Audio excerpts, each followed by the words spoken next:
Hello and welcome to today's polyanalyst tutorial. Today we'll be covering the complement node, which allows us to take the difference of a superset and its subset of data. So looking at the data set we're working with, this is a data set of hotel reviews. We have the text review, information about the hotel, as well as the demographics of the respondent. You can see we have a gender column for male and female. And we have taken that data set and used a filter rows node to filter to only the female respondents. So our task is going to be to create the data set of just the male respondents using the complement node. So to do that, first we need to connect our data sets to the node. The complement node takes two data set inputs. So first we're going to connect the superset or the original data set. And then when I connect it, it's going to ask if I want to connect it as our superset or as our subset. So we're going to click left data set superset. And then we're going to connect the subset of data, and it will automatically be assigned to the right. Then we go to properties, and we can see this new interface here.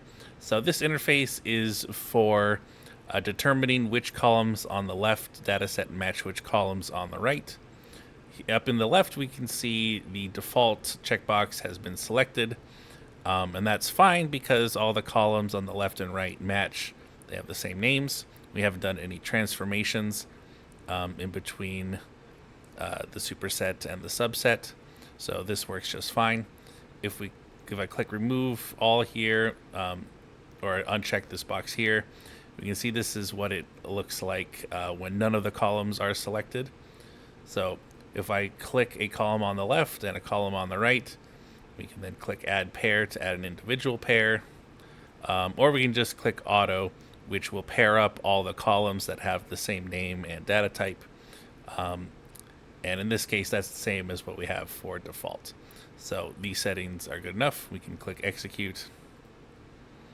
And then when we look at the results of our complement node, we can see that we have all the non-female respondents. Now it's important to note that it isn't just the records that are male, it's also the records that left it blank. So it's not that we've taken male and female, it's that we had a female data set and then we took all the leftover records as well for our complement. All right, that's it for today's tutorial. Thank you and have a wonderful day.